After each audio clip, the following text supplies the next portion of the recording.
What's going on, YouTube? Welcome back to the channel and welcome to today's video. I'm Alex, for those of you that are not familiar with me, and I want to mention that because I know for sure that there's going to be some people that click on this video, not because I look so good, but because of the title. Now, if you can't read, let me give you a brief rundown of exactly what we're going to be doing. So today, we're going to be tucking the two engine harnesses that run across the shock towers on the Mark IV Toyota Supra. So the first thing that you're going to want to do is pull the wheel off. I'm pulling the fender off, but you don't have to. I already have the headlight and the bumper off and everything. Pulling the fender off makes it a lot easier, but like I said, you don't have to. I'm just choosing to.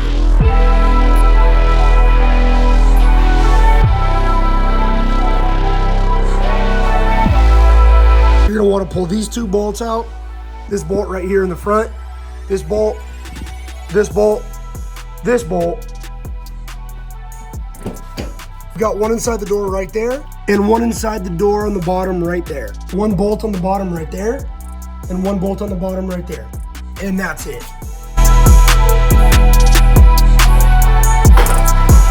So I've already messed with this side of the car when I did my battery relocation kit.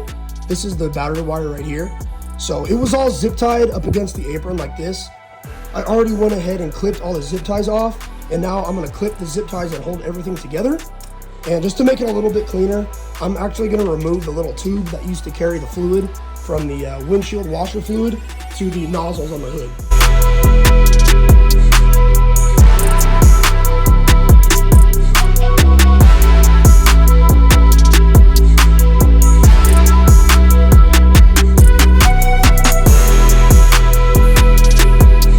So now that the inside of the fender is clear, I'm gonna go ahead and pull off all of these little plastic brackets that hold the harness on, and then we're gonna run it through this hole right here and back inside the car.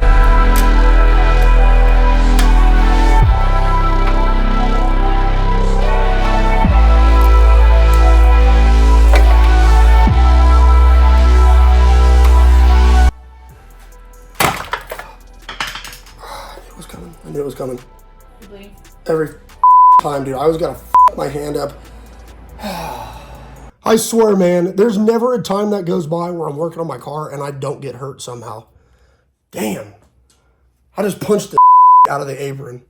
So now that you got the harness unclipped from the chassis, you're gonna wanna go inside the fender well and pull out this little yellow plug right here.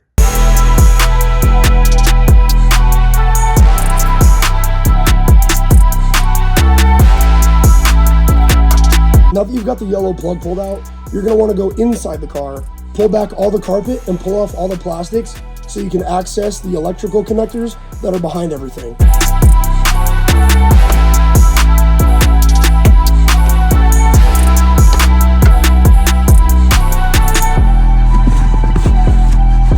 So the first plug that you're gonna wanna disconnect is this green one way in the back.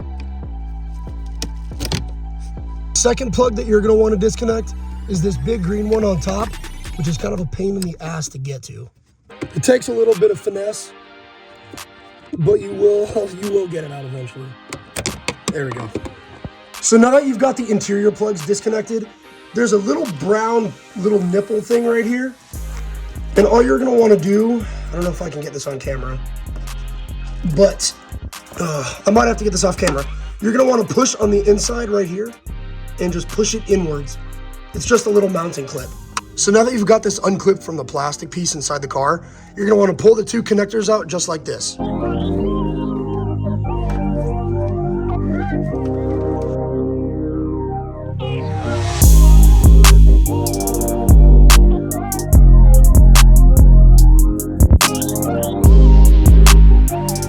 wanna just pull these connectors straight through the yellow grommet.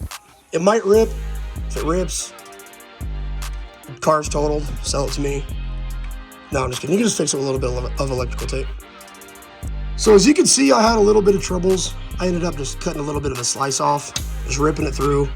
Not the end of the world. So once you get the harness out of the yellow grommet, you're just gonna wanna feed it through the hole where it originally comes out of. So once you've fished everything through, you're gonna wanna pull the harness all the way back. You might have to loosen the fuse box and move it just a little bit so you can get the harness through. So once the fuse box is out of the way, you're just gonna wanna feed those two connectors that you got from inside the car through the hole on the side of the apron. This is the fender light. If you're JDM, you have the turn signal on your fender. That's what this is from. Just keep going until it's all the way through. You might get hung up on some stuff, but you'll eventually get it through. So the clips that we disconnected from the body earlier, you're gonna wanna pull these off. These are super, super easy to come off. You just stick a flathead in there, twist, and they'll pop right off. So as you can see, I zip tied the harness up to all the holes that are already in the bottom of the apron. However, I'm kind of OCD, and there's a spot weld right here that I'm gonna drill through and just add one more zip tie just for extra security.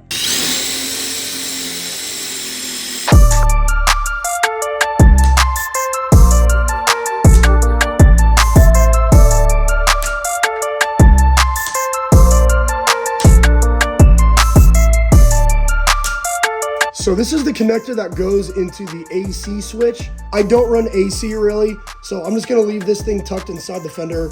I'll zip tie it to one of the cables right here, and it should be good. If I ever wanted to get AC again, all I gotta do, like I said, is just clip it, splice it, and then run it right to the AC switch. So once everything up top is secured, it's zip tied, everything's mounted, it's all good, you're just gonna wanna stick the two connectors back through this yellow grommet.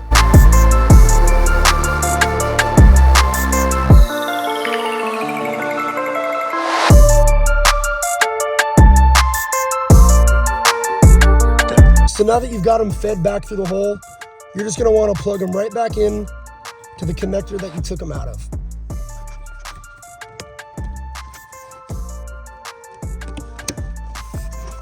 Once you've got everything plugged back into the car, just come back out, push that grommet in, and you are pretty much done.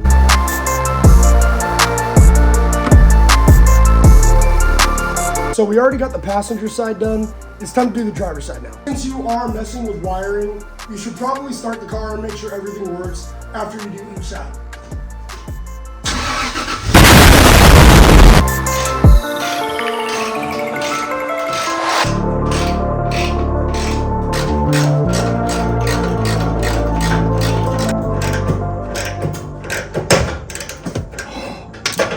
No, it didn't. Are you serious, bro? No way. So as you guys saw, I ended up snapping the bolt for the top of the fender, put some PB blaster in there. Hopefully I will be able to get it out. Money. This is the first time I've ever taken my fenders off my car, and man, seeing that there's no structural damage, no frame damage, as far as I can tell, it's never been in an accident. And that's a good feeling. So now that you've got the fender off, you're gonna wanna jack the car up and just pull the wheel off. I said it before, you don't have to take the fender off, but it makes it a lot easier to get to, and you can do a much cleaner job, so I think it's worth it.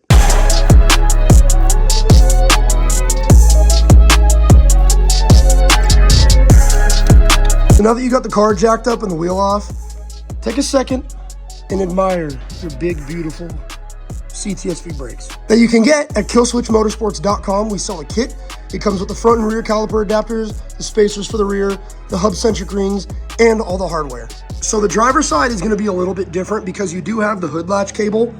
I run mine inside the fender well. You can pull it out from the dash and rerun it like the way you're going to run the harness. I choose not to. You don't have to, but I just wanted to throw that out there. So just like the passenger side, there is going to be a rubber grommet along the firewall that you're going to want to just pull out.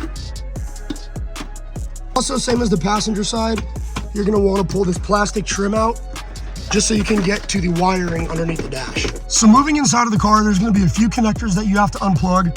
So you're going to have these 3 green ones along the side. There's going to be a white one, if you can see it. Can't see it. This white one right here, and then another big white one right here. You're going to want to disconnect all of those.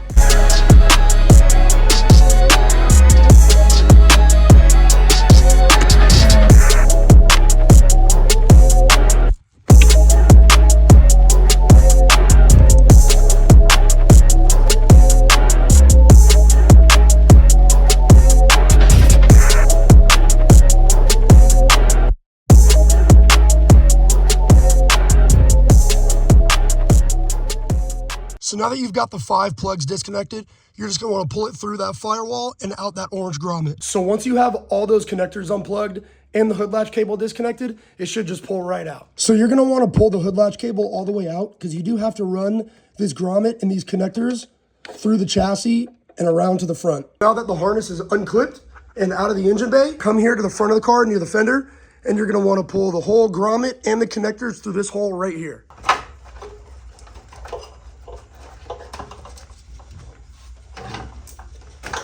So there's 2 ways that you could do this. If your car has a high ride height, you're not riding low, or you don't have huge tires in the front, you can run it underneath just like this. However, if you're somewhat low or you have meaty tires in the front, you're gonna wanna come over the top by the apron just like the other side. That's the way that we're gonna do this one. I don't know about every car, but on my car, there's like a half a hole right here where they pinch the 2 pieces of sheet metal together.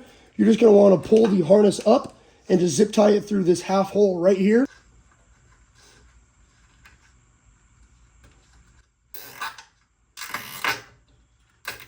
Now the second hole that you're gonna wanna use is right here.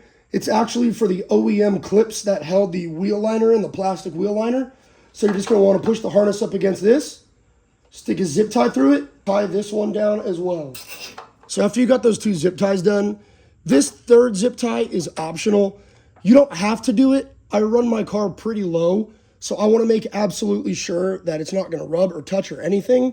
A lot of people are weird about it, but what I'm gonna do, there's a pinch weld right here, and there's a spot weld right at the pinch weld. I don't know if you can see it, but I'm gonna drill through that and drill another hole right above it, just 2 small holes right here, so I can run a zip tie around the harness right here. Like I said, you don't have to do it. There's 2 holes right here on the fender brace, or on like the apron support, I guess, that you can zip tie it to. But like I said, I wanna be extra sure and extra careful that it's not gonna rub or touch the wheel or anything. So I'm gonna drill 2 holes here and just tie the harness to that.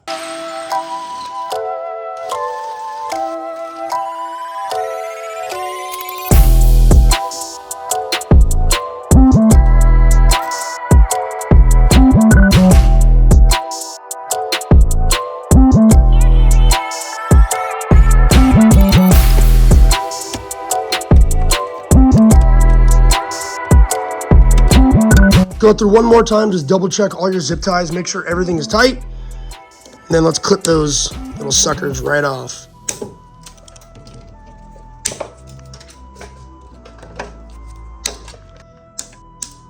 There's gonna be people down in the comments that are gonna tell me I'm doing this wrong, I did that wrong, I should have done this instead. Let me just say this really quick. I don't give a shit. I did it the way that I wanted to do it. It works for me. Other people can do it differently, or they can follow the way that I did it. Regardless, I don't care. I'm just trying to help people. Keep it to yourself. Once you've buttoned everything up, make sure everything is tight, put back where it's supposed to be. Take it for a rip. Go over some speed bumps, some dips, take it on the freeway, do whatever you gotta do. Make sure nothing's rubbing, make sure the harness isn't falling down, nothing like that. It should be good. Appreciate you guys watching. I hope this was helpful. If you want to see more videos like this, make sure to hit the subscribe button. Don't forget to like and comment. I always said I was never going to be the guy to say that, but it really does help, and I fully understand why the YouTubers say it now. So once again, I appreciate you guys watching. I hope this helps. See you in the next one.